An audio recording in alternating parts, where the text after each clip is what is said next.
The Divine Comedy is an epic poem set in the year 1300, and it details Dante's trip through the afterlife. His journey is prompted by a spiritual crisis in midlife, when he finds himself lost in the woods. As you can imagine, the woods that Dante finds himself lost in represent a personal sense of confusion and darkness. This is the kind of symbolism that we'll see throughout Dante's long journey. But before we go with Dante to the other side of reality, we need to understand what prompted him to write of such a trip. We also need to understand why this poem is considered a masterpiece of literature and political commentary. Of course, every author leaves their personality and their opinions in their work, but Dante especially uses his Divine Comedy as a vehicle for expressing his anger at the corrupt government of his native city, Florence. The poem is filled with inhabitants of Florence, Italy, and the ancient world, who appear sometimes in heaven, sometimes in hell, depending on where Dante felt they would end up. One of the uses of the poem, and critics disagree as to which use was most important in Dante's mind, is its use as political and historical commentary. Dante was an extremely well-educated man, so full of knowledge about the world that he at one time wanted to write an encyclopedia. Dante had, then, great intelligence, a wide range of knowledge, and strong opinions that he was not afraid to express. He also had a deeply spiritual nature and longing for truth. The Divine Comedy is more than a tour through the world of the dead. It's Dante's search for personal meaning as he sees and hears what those who went before him have experienced. Let's look at Dante's life and times before we review his epic poem. Dante was born in Florence in 1265, and as he tells us in the Divine Comedy, he was a Gemini.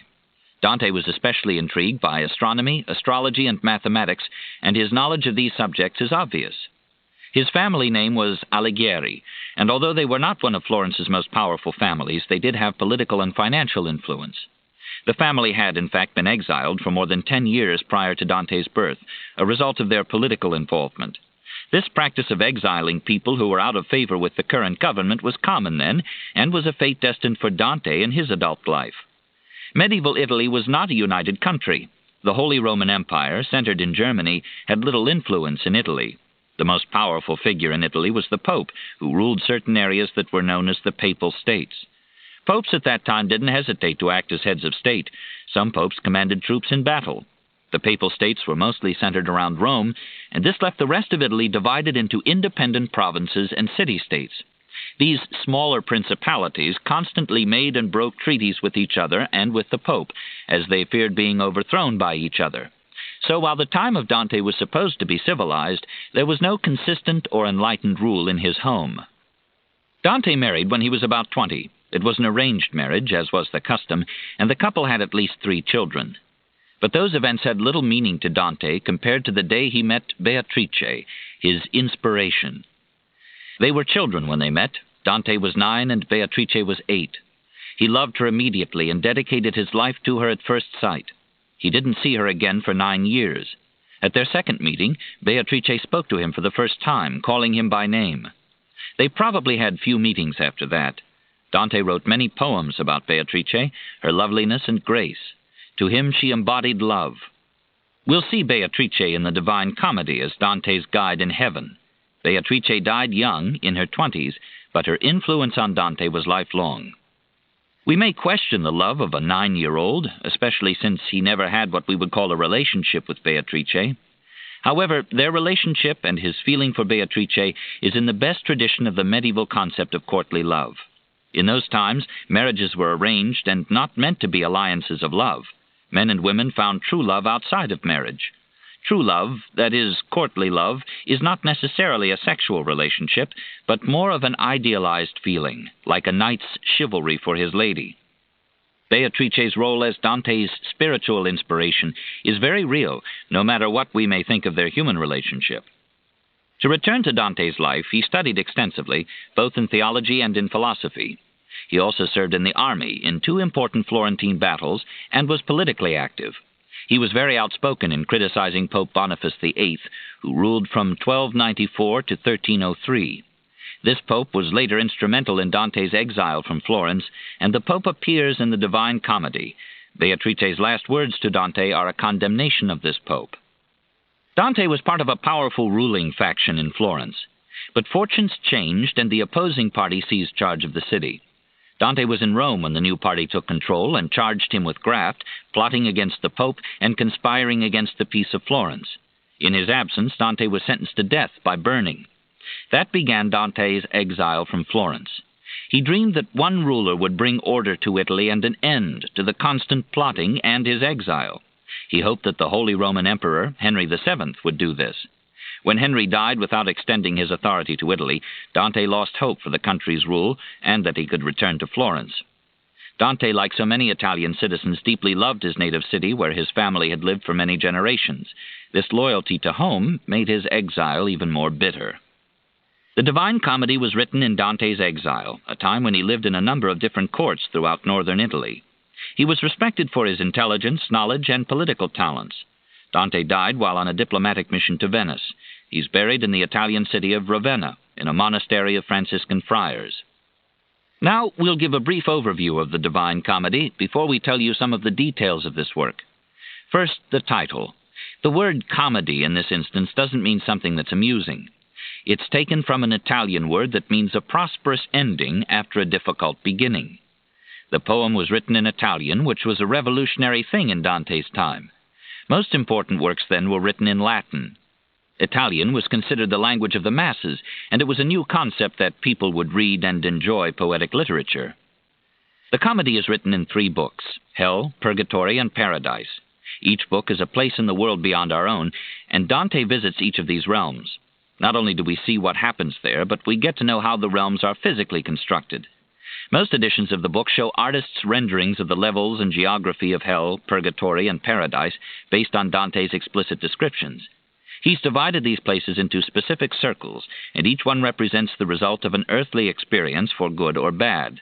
We'll go into detail about that later.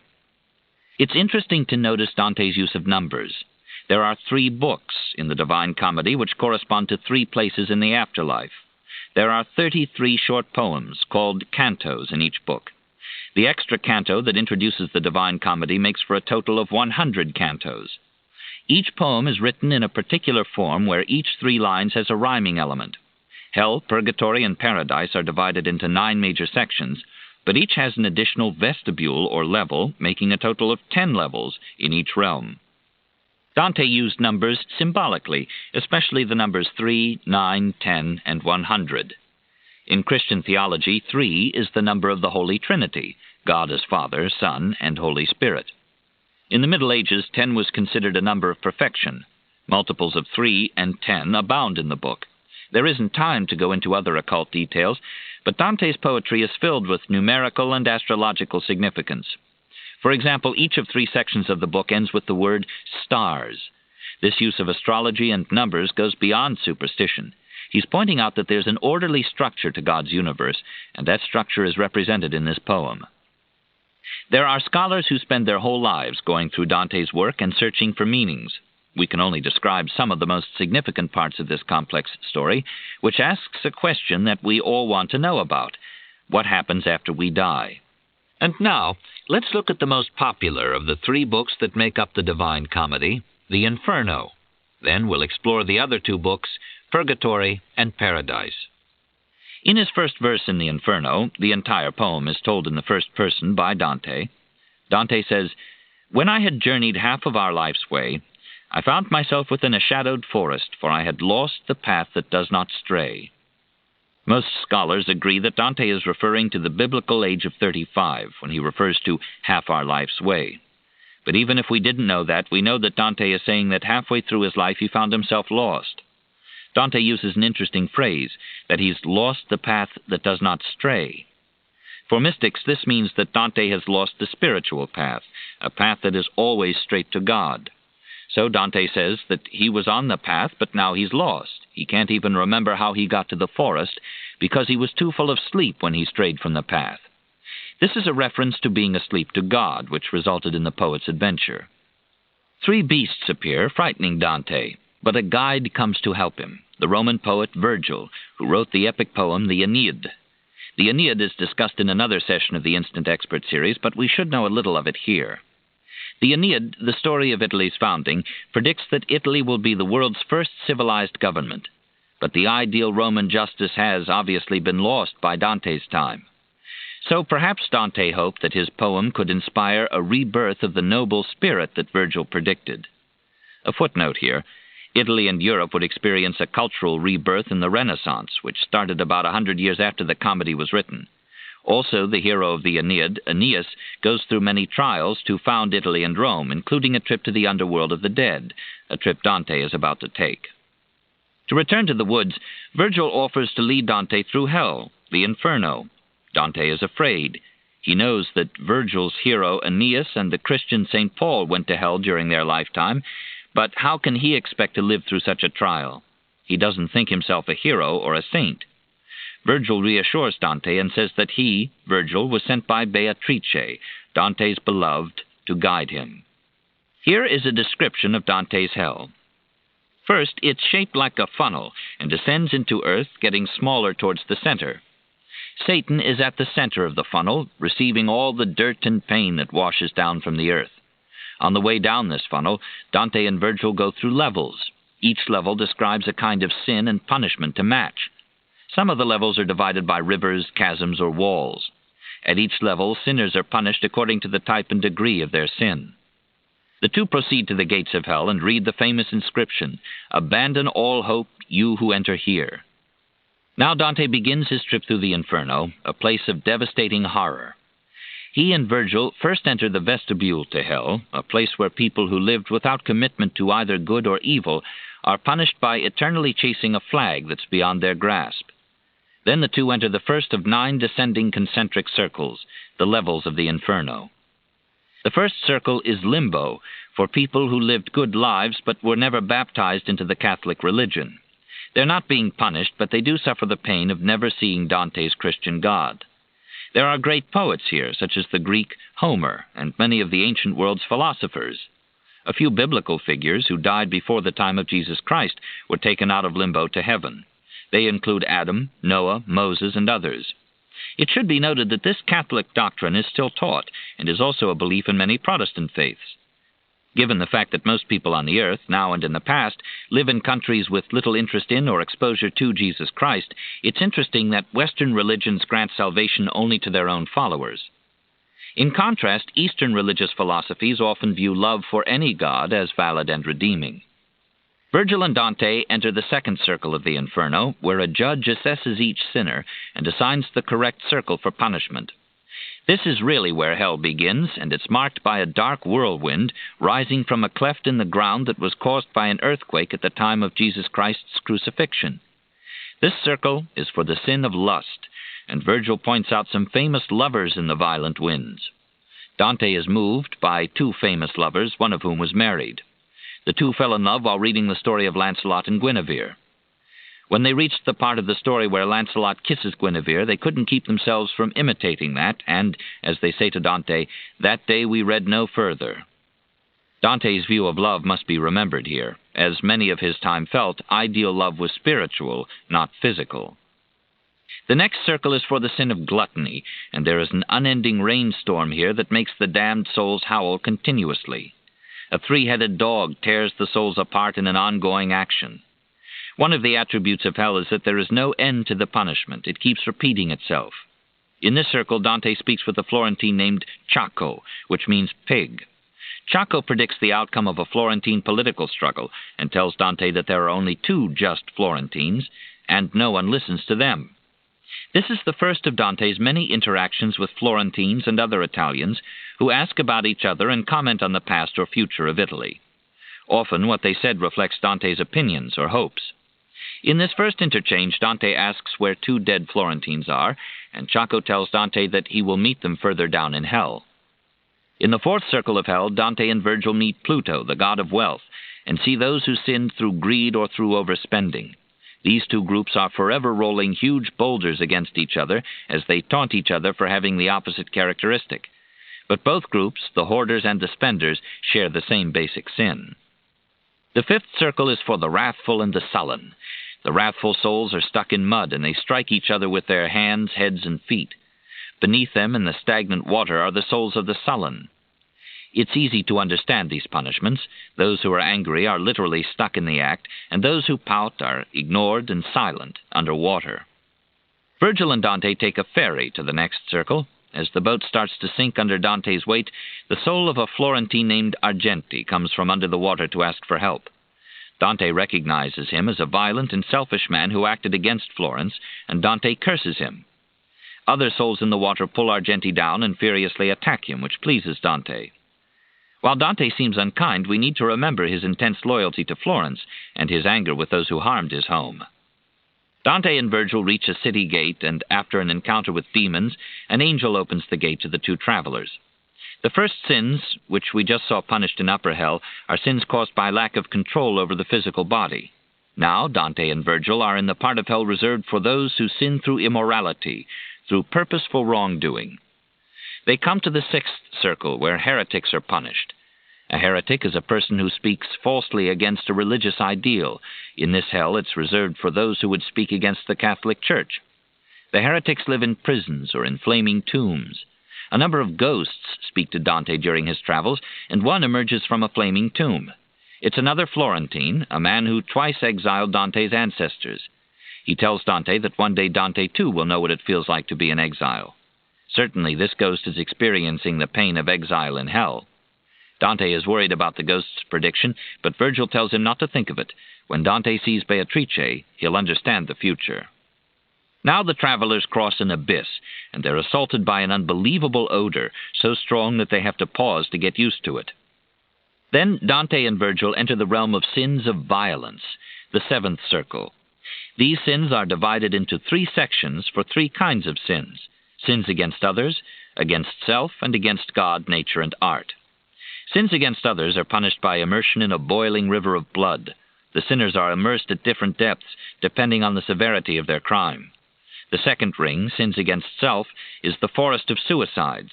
The trees in this wood are souls who have killed themselves. They produce poison instead of fruit.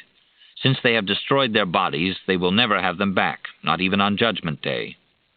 In the third section, for those who commit sins against God, nature, and the arts, Virgil and Dante find a desert under a rain of fire. They walk along the edge of the forest of the suicides to avoid the burning sands, and then come upon a stream that crosses the desert. As they walk along its banks, Dante recognizes one of the sinners in the sand as Brunetto Latini, an influential Florentine writer and philosopher. Latini tells Dante that he will have an illustrious career, but will suffer politically. Dante expresses his gratitude at Latini's works, which were an education for Dante. Latini names a number of Florentines, priests and philosophers, saying that they, like him, are homosexuals, the sin that brought him to the section for sins of violence against nature. The stream that Dante and Virgil walk along falls into the next circle, Circle 8, for sins of theft. There are 10 sections in the Circle of Theft. Each level gives a particular punishment for a particular kind of fraudulence. For example, the first section is for seducers, the second is for flatterers. Among the other sins in the 8th circle are hypocrisy, fortune-telling, and theft. Flatterers are punished by being submerged in human excrement. In one trench are the sinners who bought and sold church positions. Their punishment is to be buried so that only their feet show, and flames burn their souls. The flames of one pair of feet shines especially bright, indicating an intense degree of guilt. Dante discovers that this is Pope Nicholas III. Nicholas says that he's waiting for Pope Boniface VIII to take his place. You may recall that Pope Boniface was partially responsible for Dante's exile. The ghost tells Dante that Pope Boniface will in time be replaced by Pope Clement V, because Pope Clement will put the church in the hands of the French. It's important to remember that Dante's views of the church and politics have greater meaning than simple social commentary.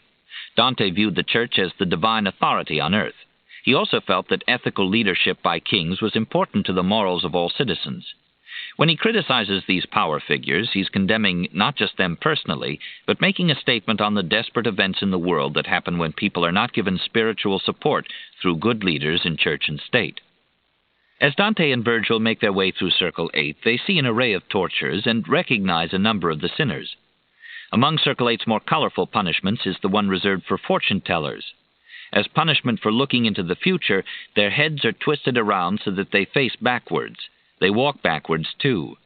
As Virgil and Dante make their way to the end of the 8th circle, a demon tells them that a cliff they want to take collapsed around the time of the crucifixion.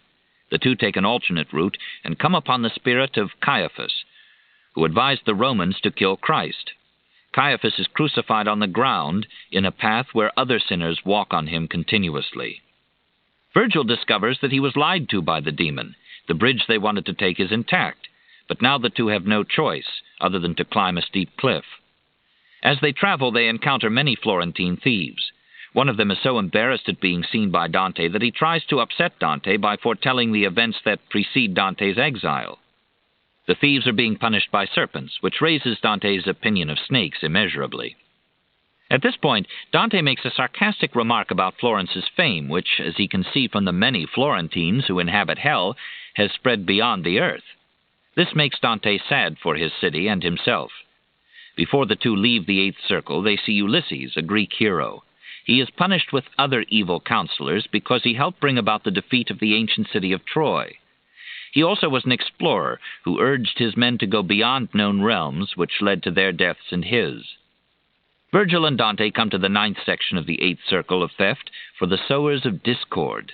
Sinners here are mutilated, torn apart to show how they've torn apart the Christian church. Here we see the Islamic spiritual leader Muhammad split apart from the chin through the torso. This horrible image is one of the most disturbing in the Inferno because it implies a complete lack of understanding or respect for any faith other than the Catholic religion. There is a school of thought that Dante's characters and situations are symbolic, and that his trip through the Inferno is not to be taken literally. The pain that the sufferers go through could represent the tortures of guilt or anguish, either on this earth or another. But when Dante uses major spiritual leaders from other faiths as examples of sinners, it's hard to find a symbol that they would stand for, since their background is not symbolic of anything in Western culture. We can only assume that Dante believed, as did many in medieval Europe, that church teachings were literally true, including condemning those who believed differently. Otherwise, it would be hard to find sin in Muhammad's life, since he brought tremendous spiritual insight to his people, as well as a code of laws that raised their earthly consciousness. Dante and Virgil come to the lowest region of hell, the ninth circle, reserved for traitors. The traitors are divided into those who mistreated their families, their country, their guests, and, worst of all, their masters. For each of these kinds of traitors there is a fitting punishment, of course. The first section, for traitors against family, is named after Cain, the biblical Cain who murdered his brother Abel. Although we have not put them all down here, each section of each circle is named for a particular figure who embodies the sin of that section. In this section named for Cain, Dante sees two brothers who killed each other over their inheritance. Their punishment is that they are immersed to the neck in ice and are so close together that their hair intertwines. At the sight of Dante, they start to cry, and their tears turn to ice and freeze on their eyelids. In the second section, for those who betrayed their guests, Dante sees a monk whom he thinks is still alive. He's told that sometimes an evil soul will go to hell before his body is dead. The body is kept alive by a demon until it dies a natural death. This particular sinner is from Genoa, and Dante makes a rude remark about that city, saying that its sinners are so evil that they go to hell before their time. Now Virgil and Dante reach the last section, for those who betrayed their masters. It's named after Judas Iscariot, betrayer of Jesus, and at its center is Satan, frozen from the waist up in a lake. Some sinners are immersed in the ice, some lie on it, and some stand on their heads. There is an icy wind caused by the constant motion of 3 sets of huge bat-like wings under each of Satan's 3 faces. Satan holds in his 3 mouths 3 great sinners, Judas in the center, and Brutus and Cassius, Julius Caesar's murderers, on either side. Satan weeps bloody tears. Virgil says to Dante, "It is time for us to leave. We have seen everything."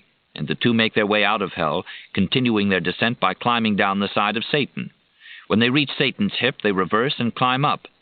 Dante thinks they will end up back in hell, but Virgil explains that they've passed the center of the earth, and though they descended in the northern hemisphere, they will now come out in the southern hemisphere. Virgil explains that when Satan, who was called Lucifer when he was an angel, was cast out of heaven, he was thrown into the world, and where he struck the earth is covered with water. The ground he pushed out of the earth became Mount Purgatory, which is where the travelers now go. As they leave the Inferno and catch their first glimpse of the sky, Dante says, "We emerged to see once more the stars." Before we go through Purgatory and Paradise, we should explain a little about Dante's Inferno, the most widely read of the 3 books and the one most frequently praised for its rich poetry. One reason for this popularity may be painfully obvious. It is easier for us to identify with hell than with heaven. For one thing, the Inferno has places that are similar to earth. There are woods, lakes, deserts. These might not be pleasant, but we understand them. It's hard to understand a subtler realm, comprised of light or music, which we'll see in the next two sections. Also, we understand the actions of the sinners in the Inferno. Their sins are our sins, if one cares to call them that. We could say that their actions are actions that we've seen or participated in some way. Who hasn't been selfish or spoken unkindly about their boss? So we learn consequences here in Dante's Inferno, even if the crimes and consequences are beyond what we think of as reasonable. We learn that each action brings a reaction, if not in the present, then at some future time. This is a valid lesson in morality as well as practicality, even if we don't subscribe to Dante's Roman Catholic theories. Let's go on now to the realm of Purgatory, Dante and Virgil's second stop, and the second book in the Divine Comedy. Physically, hell was a funnel that led into the earth. Purgatory is a cone-shaped mountain on top of it, and is closer to heaven than hell is. Purgatory is on the other side of the earth from Jerusalem, according to Dante. There are two parts to Purgatory, a first section of 2 ledges, like the vestibule to hell, and a second section of 7 terraces, one for each of the 7 deadly sins, with the less severe sins on the higher levels. Altogether, these make up 9 levels to Purgatory. The 10th level, the top of the mountain, is the Garden of Eden.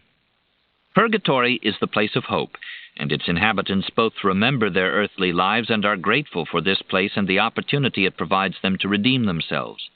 There is music here, and kindness. If hell was like earth at its worst, this is like earth at its best. Virgil and Dante reach Purgatory before dawn on Easter. Before they can climb the mountain, Dante has to wash off the stain of the Inferno.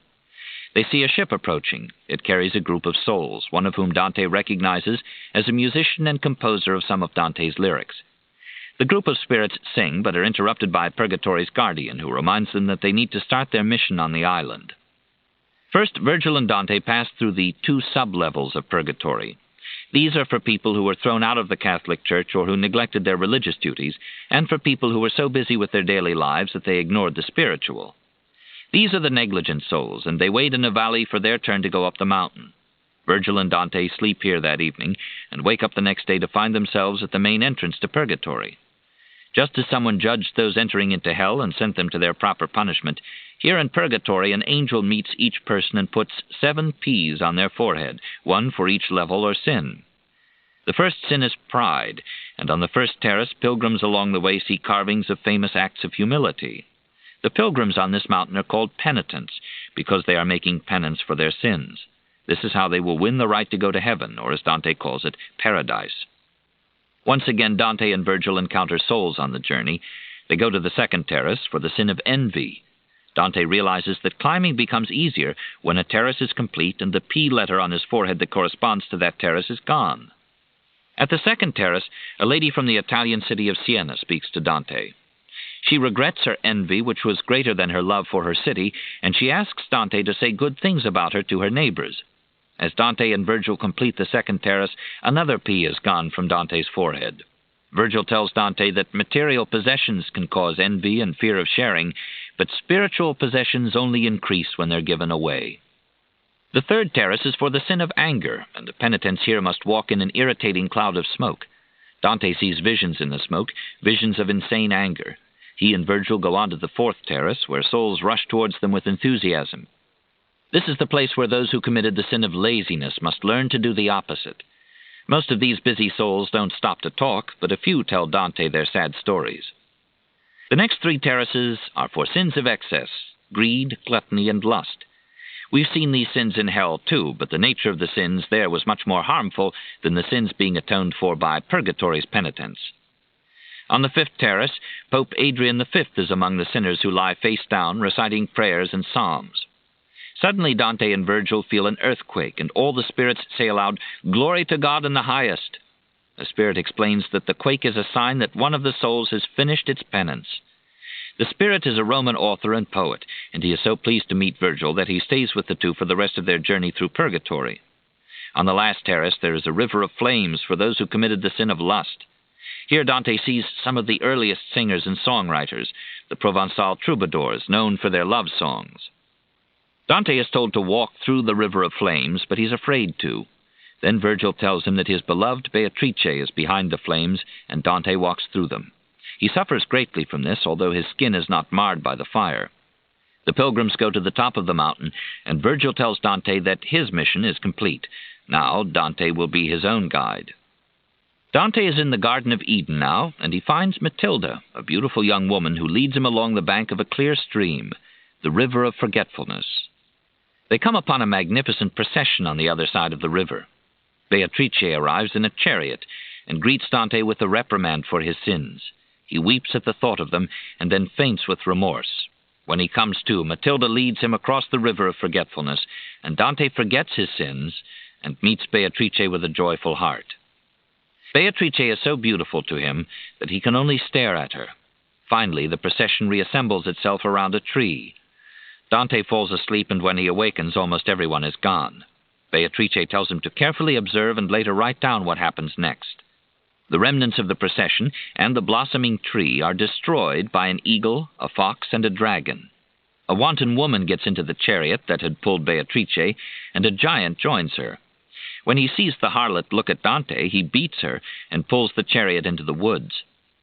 Beatrice explains these things to Dante in prophecies and riddles.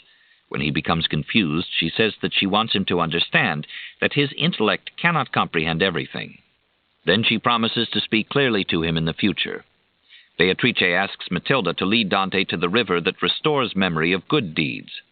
After drinking the water there, Dante feels pure and prepared for the next realm, that of Paradise. He says, "I came back from those holiest waters, new, remade, reborn, healed of winter's scars, perfect, pure, and ready for the stars." The last book of the Divine Comedy, Paradise, has been called the hardest to understand, and we can imagine that it is hard to describe where God lives. Dante the poet explains heaven's geography like this.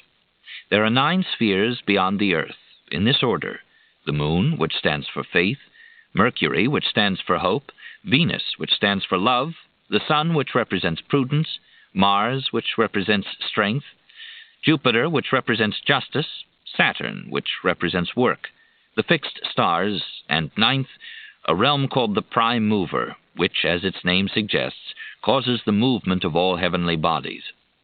According to medieval thought, all matter was given life by God's mind, and the force of God was the energy behind this 9th realm, the Prime Mover. Then beyond the 9th realm was the 10th, called the Empyrean.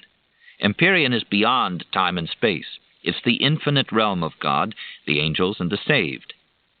These structures of planets and God's force were Dante the poet's interpretation of astronomy, combined with Christian theology. Beatrice is Dante's guide through heaven, which is divided by virtues instead of sins. Souls here have forgotten the earthly delights still remembered by those in Purgatory. The only feeling in Paradise is love, and its expression is through light. Beatrice shines with light, and the virtues are illustrated by light, just as darkness and pain illustrated the passages of hell. Many readers feel that this book is the least successful, yet it was written last and should represent Dante's most complete spiritual understanding and artistic achievement. Now the poet has lost some of his bitterness and political stridency. Dante completed the Inferno and Purgatory around 1315. He died 6 years later, and Paradise was published after his death, so it must have been written right before that time. Here is a brief synopsis of Dante's trip to Paradise. It's noon on the first day of spring when Dante and Beatrice discover around them brightness and the music of the spheres. They are in the sphere of fire, flown there faster than thought.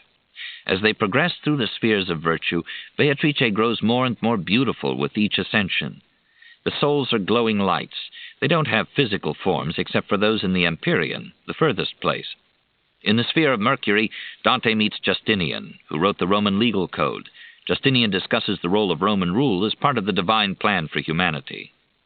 In the sphere of the sun, Dante sees St. Thomas Aquinas, the Catholic theologian, and Solomon, the biblical king. St. Thomas discusses the merits of St. Francis of Assisi and Francis's religious order, the Franciscan monks. He, Thomas, regrets the religious order that he founded, the Dominicans, whom he says have forsaken their divine purpose. Dante and Beatrice go through realm after realm, each one brighter, each one having more and more illustrious saints, and each one adding to Beatrice's delight and beauty. Finally, they reach the realm of the fixed stars, and Dante looks back to earth. How small it is in God's perspective. Then Dante looks up at a vision of Jesus Christ, then of his mother, Mary. The two go toward the Empyrean, the last abode, as Saints Peter, James, and John come forward to question Dante on his understanding of faith, hope, and love. When Dante says that his understanding of love is based on both reason and revelation, all the souls chant in joy. They come to the realm of light, only light. This is the Empyrean, where Dante can see the saints in their bodily forms. At first he sees a river of light which becomes a white rose. Its petals are rows of saints. Beatrice points out a place reserved for the Emperor Henry VII, the ruler Dante hoped would unite Italy. Angels fly from the heart of the rose to the petals and take their places there.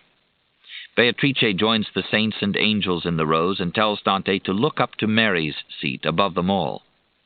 Beatrice has completed her work with Dante.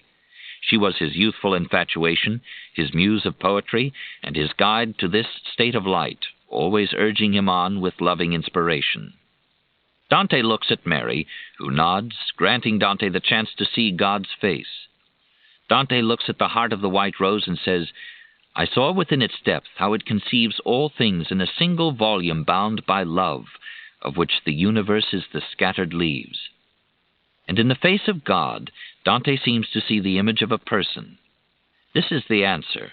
From the depths of hell, through the delights of earth, to the center of all-knowing and the mind of God, in each place humanity exists.